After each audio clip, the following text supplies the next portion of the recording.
Hello everyone, welcome to the student. ALP 2024 के सभी stage का जो एग्ज़ाम है वो कंप्लीट हो चुका है और अब आपके सामने केवल डीवी और मेडिकल का जो शेड्यूल है वो बाकी है। तो अभी क्या है कि रिजल्ट आया नहीं है। साइको एग्ज़ाम के बारे में सभी लोगों को पता है कि एक 15 तारीख को हुआ था और एक 31 तारीख को अभी जो कंप्लीट हुआ है उसमें हुआ है। कुछ लड़कों का 15 तारीख को किसी कारण से गड़बड़ी होने के कारण उनका रीशेड्यूल हुआ, 31 तारीख को अब उनका पेपर हुआ है। अब ऐसे में क्या है कि सीबीटी 2 के पार्ट ए में कितने आपके मार्क्स हैं और फाइनल कट ऑफ में आपका सिलेक्शन हो पाएगा नहीं, मतलब फाइनल मेरिट में आपका नाम आएगा कि नहीं, उससे रिलेटेड बहुत सारे वीडियोज़ आप लोग देख रहे होंगे। अलग अलग साइट्स पे भी जा कर के आप अपने नंबर चेक कर रहे होंगे, वहाँ पे जो डाटा दिया हुआ है वहाँ के डाटा के आधार पे चीज़ों को चेक कर रहे होंगे और जाहिर सी बात है कि आपने इतने सालों से मेहनत किया है तो ये वीडियो आपका देखना लाजमी है और इस तरह के बहुत सारे वीडियोज अभी तक बन चुके होंगे। एलपी 2024 में सीबीटी 2 के कट ऑफ से रिलेटेड ये मेरा पहला वीडियो है और इस वीडियो में जो लोग ये उम्मीद करके आए हुए हैं कि उनको हर एक zone wise cut off final बताया जाएगा तो आप ये वीडियो अभी भी आप चाहे तो स्किप कर सकते हैं। देखिए, मैं कट ऑफ पे कोई भी एग्जैक्ट इन्फॉर्मेशन आपको नहीं बता पाऊँगा क्योंकि एक अनुमान ही बताया जा सकता है और अनुमान जो है अगर 20 लोग 50 लोग अगर कट ऑफ से रिलेटेड वीडियो बना रहे हैं तो ज़्यादातर संभावना है कि उसमें से 10 से 20 लोगों का कट ऑफ का जो अनुमान है वो बिल्कुल सही हो जाए और सभी लोग अपने अपने आधार पे बताते हैं कि यहाँ पे इतनी सीट है, यहाँ पे पिछली बार का कट ऑफ था, इतने लड़के क्वालिफाई हुए, इतने लड़के पार्ट बी में डिस्क्वालीफाई हुए, सभी आंकड़े बता करके वो लोग अपना कट ऑफ का प्रेडिक्शन करते हैं। अलग अलग साइट से जो डाटा उठा करके भी वो लोग कट ऑफ का प्रेडिक्शन करते हैं। देखिए, कट ऑफ एक ऐसा टॉपिक है, हर एक लड़के का अलग अलग एजम्पशन होता है। किसी भी लड़के से आप एक्सपेक्टेड कट ऑफ पूछेंगे तो वो भी कुछ ना कुछ मार्क्स बताएगा ही बताएगा। अगर मैं कहता हूँ किसी जोन में कट ऑफ 75 प्लस अगर जाता है तो जो लड़का 75 प्लस नंबर पाया रहता है वो उस चीज़ को सुन करके खुश होता है, लेकिन वहीं कोई लड़का जो 70 नंबर पाया होता है वो कहता है कि ये बेवकूफ़ बना रहे हैं या फिर ऐसा नहीं हो सकता है, ये कंडीशंस है, कैसे इतना ज़्यादा चला जाएगा। या फिर अगर मैं कह देता हूँ कि किसी जोन का कट ऑफ 70 नंबर है और वहाँ पे जो 68 नंबर पाने वाला लड़का कहेगा कि ये भी गलत बता रहे हैं, ये इतना ज़्यादा कट ऑफ नहीं जा सकता, पिछले साल इतना गया था। तो हर एक लड़के के पास अपना खुद का एक कट ऑफ प्रोडिक्शन रहता ही रहता है अपने जोन का और वो उसी से रिलेटेड वीडियो देखना चाहता है। जिस वीडियो में ये बातें उसके उम्मीदों के आधार पर बताई जाती हैं उसे लगता है कि ये सही बताया जा रहा है, इसीलिए मैं कट ऑफ से रिलेटेड वीडियो बनाने से बचता हूँ। चलिए, ये सारी चीज़ें हैं, उस पर हम बात नहीं करेंगे। यहाँ पे कुछ पॉइंट्स मैंने लिख करके रखा हुआ है, उस पर हम बात करेंगे। सबसे पहले देखिए, जो भी कट ऑफ होता है दो कंडीशन उसके लिए बनती है। एक तो कट ऑफ कम की तरफ जाना, मतलब नीचे की तरफ जाना, वो किस किस कंडीशन में कट ऑफ आपका नीचे जाता है और किस कंडीशन में आपका कट ऑफ ऊपर जाता है, वो सारी कंडीशन यहाँ पर मैंने लिखा हुआ है। हो सकता है इसके अलावा भी आपके पास पॉइंट्स हों जिसके आधार पर आप बता सकते हैं कि कट ऑफ इसके आधार पर कम जाएगा या फिर इसके आधार पे कट ऑफ अधिक जाएगा। सबसे पहला यहाँ पे पॉइंट देखिए, यहाँ पे मैंने लिखा हुआ है कि इस बार आपका नॉर्मलाइजेशन नहीं है और ये एक कारण है कि कट ऑफ को नीचे ले जाने का। जाहिर सी बात है कि पिछली बार जो लड़का 50 नंबर पाया होगा और नॉर्मलाइज होकर के उसका 62 नंबर चला गया होगा तो ऑब्वियस सी बात है कि कट ऑफ भी ऊपर जाएगा। अगर नॉर्मलाइजेशन नहीं है तो इस 50 नंबर को ही आपका करेक्ट नंबर माना जाएगा और इसी के आधार पे आपका कट ऑफ बनेगा। तो नॉर्मलाइजेशन का न होने से कट ऑफ क्या होगा, वो नीचे जाएगा। दूसरा पॉइंट है हमारा कि पार्ट बी में अधिक लोग फेल हुए हैं। ऑब्वियस सी बात है कि पिछली बार फिजिक्स और मैथ था तो पार्ट बी में बहुत सारे लड़के पास भी हो गए और इस बार पेपर का जो लेवल है कुछ ऊपर आया ही था तो बहुत सारे लड़के पार्ट बी में वैसे भी अपने अपने ट्रेड में फेल हुए हैं। तो ये भी एक कारण है कि जो आपके कट ऑफ को नीचे लेकर के जाएगा। साइको में भी लड़के फेल होंगे, ऑब्वियस सी बात है।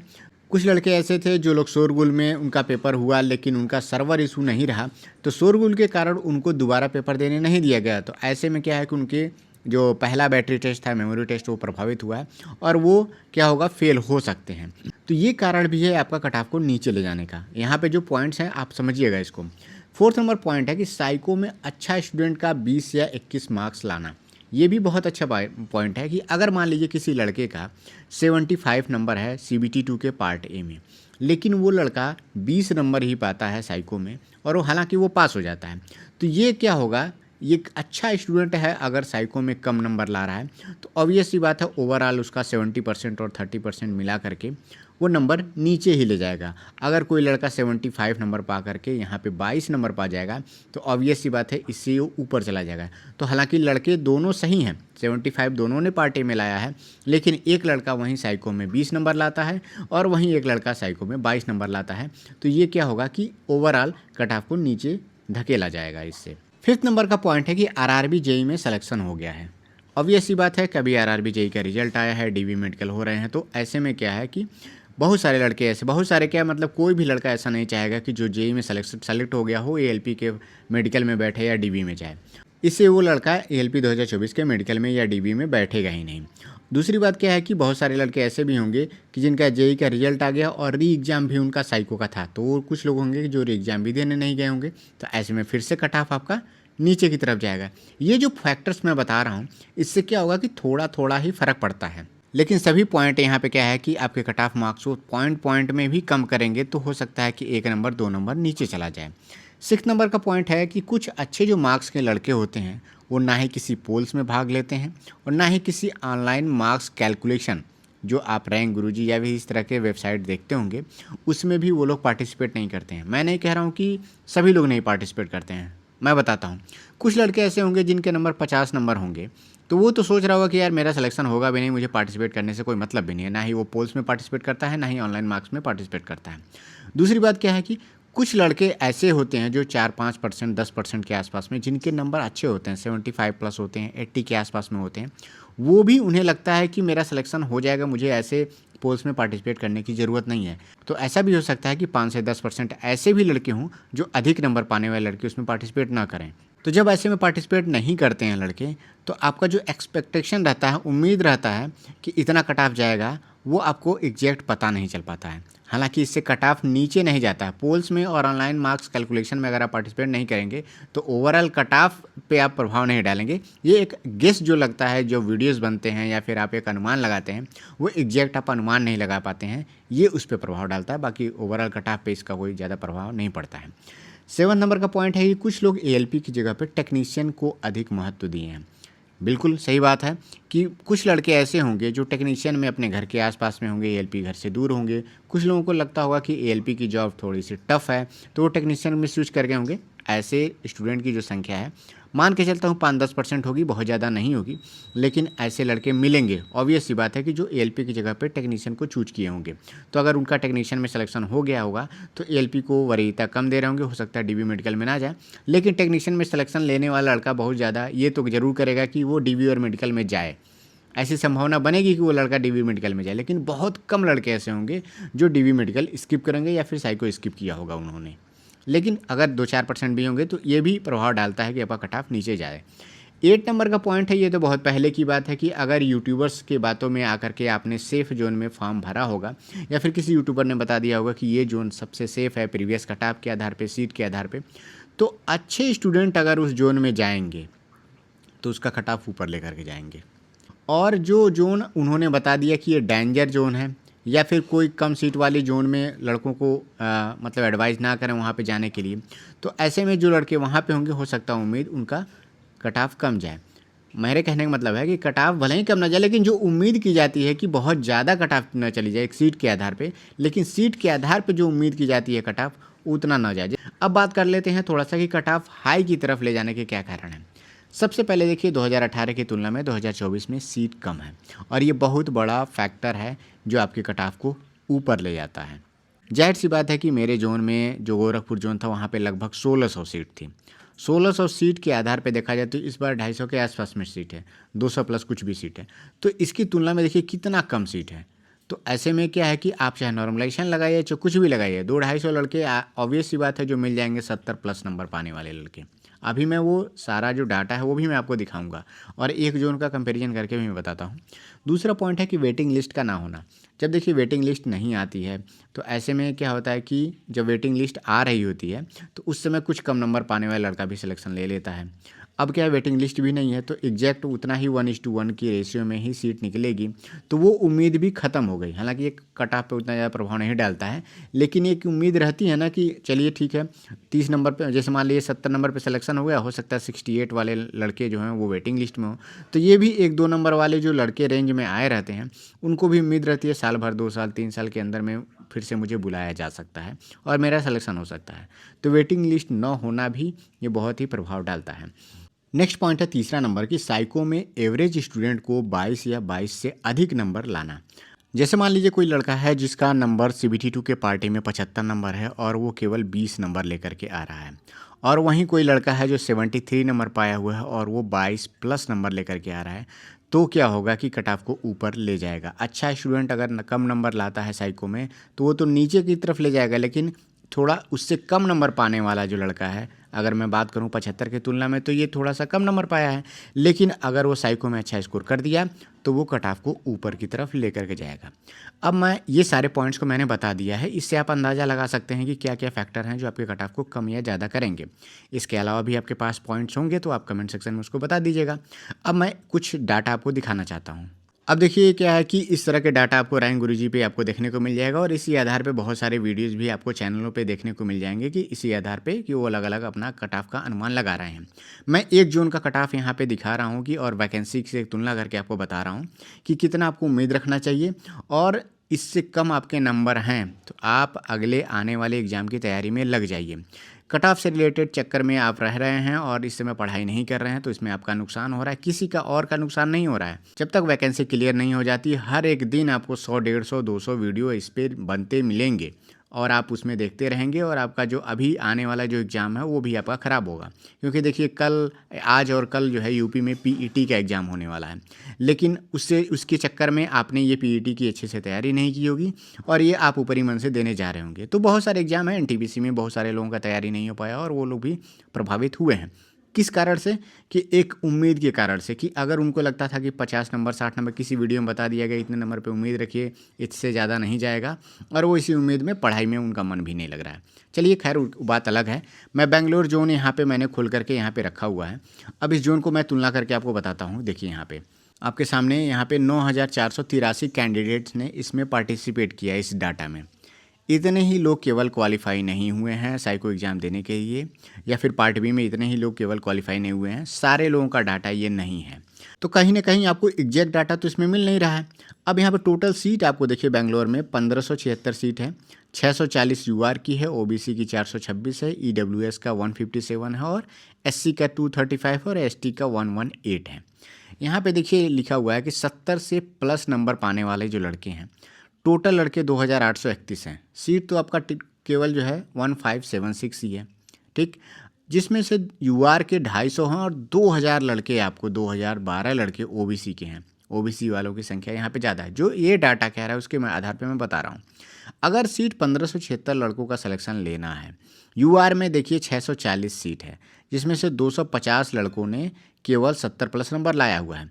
तो 640 के लिए अगर जाना होगा तो देखिए लड़के मिल ही नहीं रहे हैं, 313, 339, 359, 359, ये नीचे जाएंगे आप यूआर के लड़के 640 तक ज़्यादा मिल ही नहीं रहे हैं, जो 25 प्लस वाले भी हैं। तो क्या यूआर के लड़के ऐसे होंगे ही नहीं जो मतलब 70 प्लस या 65 प्लस इतने ज़्यादा नंबर लाने वाले?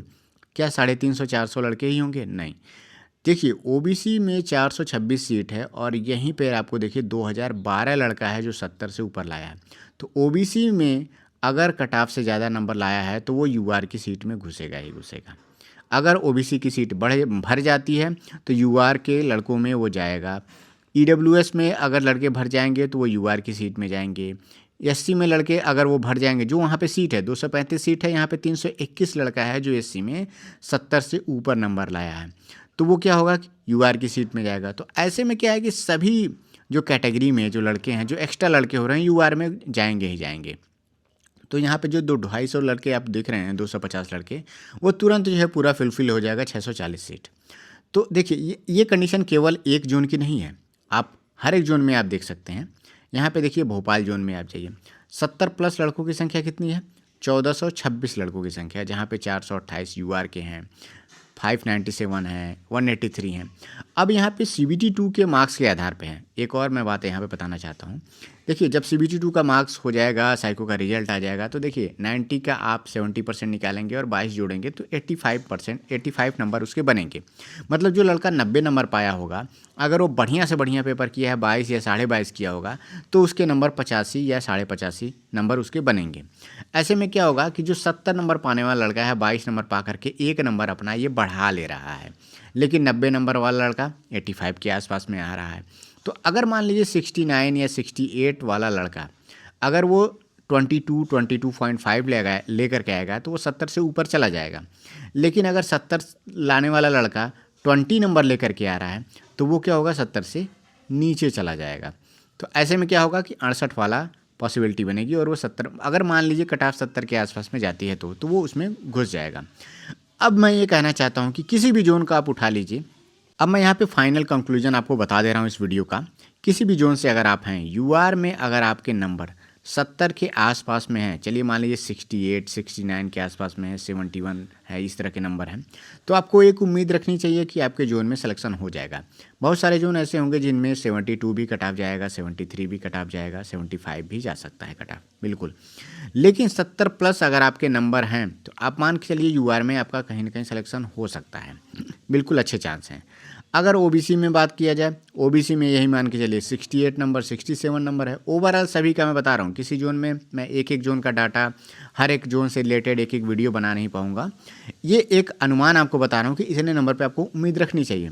एससी वाले लोग हैं जो 62 से लेकर के 65 के आसपास में देख सकते हैं। इसी तरह से एसटी वाले लोग 60 नंबर के आसपास में या फिर 58 नंबर, 59 नंबर के आसपास में देख सकते हैं।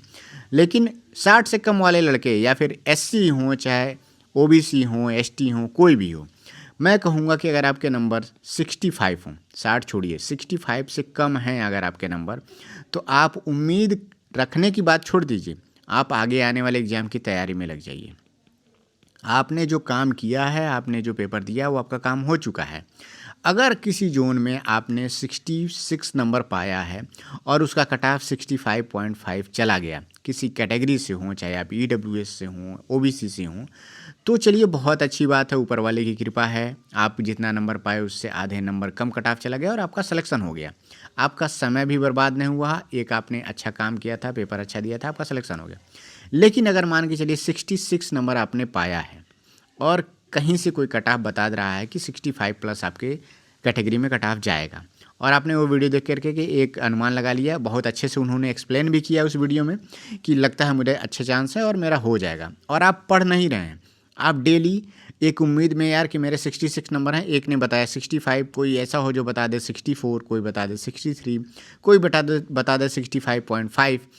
इससे रिलेटेड 4, 5, 10 वीडियो डेली आप इससे देख रहे हैं, पढ़ नहीं रहे हैं आप, तो आप ये किसी और से सांत्वना लेना चाहते हैं कि मेरा नंबर इतना है और मैं सिलेक्शन ले लूँगा, ठीक है। कोई दूसरा आदमी आपको बता रहा है वीडियोज़ के माध्यम से। अब आप पढ़ नहीं रहे हैं, तो आपका अगर मान लीजिए कट ऑफ चला गया 66.5 और आपके नंबर हैं 66 नंबर, आप 0.5 नंबर से तो रह गए, अब आपका सिलेक्शन तो नहीं होगा। अब आपको हर एक चीज़ शुरू से पढ़ना है, शुरुआत करनी है। इसी बीच में आप देखिए, आपके सामने एनटीपीसी का पेपर हो रहा है, स्टेट लेवल के एग्ज़ाम हो रहे होंगे, आपका पीईटी के एग्ज़ाम हो रहा है, बहुत सारे एग्ज़ाम हैं, एसएससी के एग्ज़ाम हो रहे होंगे। इस चक्कर में आप इन सभी एग्ज़ाम में कुछ भी आप पढ़ नहीं रहे थे। हो सकता है कोई और भी आपने छोटे मोटे एग्ज़ाम भरे हों और उसको भी आप पढ़ नहीं रहे हैं। आपका जो 1 से 2 महीने का जो गैप आपको मिल गया है इस बीच में, ये आपके पढ़ाई को नीचे लेकर के गया है और ये इसी चक्कर में आपका समय बर्बाद हो रहा है। तो मैं उन सभी लोगों से यही कहना चाहता हूँ, सभी जो स्टूडेंट हैं जिनके नंबर 70 प्लस यूआर वाले हैं, 70 प्लस आपके नंबर हैं, तो आप ज़्यादा उम्मीद रखिए कि आपका सिलेक्शन हो जाएगा। लेकिन मैं कहूँगा कि अगर आपके नंबर ज़्यादा भी हैं तब भी आप एनटीपीसी चाहे हो गया या फिर एसएससी हो गया, जिस और का भी एग्ज़ाम आपने दिया है या फिर आप उसका फॉर्म भरे हैं, उसका प्रिपरेशन करते रहिए। अगर आपके नंबर नहीं हैं, इससे कम नंबर हैं, तो आप एएलपी बनना चाहते हैं तो 2025 के प्रिपरेशन में आप लग जाइए। जिनके नंबर 60 हैं, 65 हैं, 50 नंबर हैं, आप लोगों को तो उम्मीद नहीं रखना चाहिए, कम से कम 2025 में जाना चाहिए। अगर इस बार 70 नंबर कट ऑफ गया है तो सोचिए इससे आधी सीट है 2025 में, और उस समय आपको 70 पे भी सिलेक्शन नहीं होगा, तो आपको ऑलरेडी 10 नंबर यहाँ तो बढ़ाने ही बढ़ाने हैं, और उस 2025 में सिलेक्शन लेने के लिए आपको 10 नंबर और बढ़ाने पड़ेंगे। तो सोचिए कितना ज़्यादा मेहनत करने की आपको ज़रूरत है, और आप ये समय बर्बाद कर रहे हैं कट ऑफ और इन सब चीज़ों के चक्कर में। तो ये सारी बातें थी जो इस वीडियो में मुझे बतानी थी। हो सकता है आपको वीडियो बहुत सारी बातें हो जो आपको भी पसंद ना आया हो, तो आप अपना फीडबैक कमेंट में बता सकते हैं। अगर आपको लगता है किसी जोन के आपके अनुसार कोई कट ऑफ क्या हो सकता है, तो वो भी आप कमेंट सेक्शन में बता सकते हैं। कट ऑफ से रिलेटेड जो भी अनुमान होता है मैं सभी का स्वागत करता हूँ, क्योंकि मुझे भी खुद नहीं पता होता है। मैं चाहूँगा कि आप लोग आने वाले जो भी एग्ज़ाम है आपके सामने उसकी प्रिपरेशन करिए, कट ऑफ के चक्कर में कम पढ़िए। इसीलिए मैं इस पर ज़्यादा वीडियोज़ बनाता नहीं हूँ। ये डाटा है, ये PDF है, इसमें चाहूँ तो हर एक जोन से रिलेटेड इसी PDF को बार बार एक्सप्लेन कर करके मैं 10-12 वीडियो 50 वीडियो में बना सकता हूँ। लेकिन फिर भी अगर आपको इससे रिलेटेड वीडियो देखना है तो आप स्वतंत्र हैं, आप वीडियो देखिए, आप अपना अनुमान लगाइए। टेलीग्राम ग्रुप में जा करके दिन भर आप एक दूसरे से मैसेज करिए, लड़ाई झगड़ा करते रहिए, उसमें आपका समय बर्बाद होगा, मेरा कुछ भी नहीं जाता है इसमें। बाकी LP 2025 के लिए जो वीकली टारगेट हैं वो अपलोड हो चुके हैं। 3 वीक का अपलोड हो चुका है, 4th वीक का मैंने बना दिया है। बहुत ज़्यादा गैप भी मैंने दे दिया है, क्योंकि मैं वेट कर रहा था कि साइको का पेपर सभी लोगों का कंप्लीट हो जाए, उसके बाद से कोई आपके सामने पेपर नहीं रहेगा नहीं। तो जिनके कम नंबर होंगे वो लोग जान रहे होंगे कि चलिए ठीक है, इसमें सिलेक्शन हो जाए चाहे ना हो वो बात अलग है, लेकिन अगर नंबर कम है तो मैं 2025 के लिए लग जाऊँ, तो उनके लिए अब 4th वीक का प्लान जो है चैनल पर अपलोड हो जाएगा। जो लोग क्लोज ग्रुप में जुड़ना चाहते हैं तो आपके स्क्रीन पे ये डिटेल है, आप इस पे व्हाट्सएप कर सकते हैं। उसके लिए केवल 59 रुपीज़ आपको देने होंगे, जिसमें NCERT का PDF भी आपको मिलेगा और भी सारे बुक्स के PDF आपको वहाँ पे प्रोवाइड कर दिए जाएंगे। तो आप लोग दिए हुए व्हाट्सएप नंबर पे आप मुझको मैसेज कर सकते हैं। जो लोग इच्छुक हैं वही लोग मैसेज करिए, बाकी वीकली टारगेट जो है यूट्यूब पर आपको फ्री ऑफ कॉस्ट मिलता रहेगा। मिलते हैं नेक्स्ट वीडियो में। Thank you, all the best.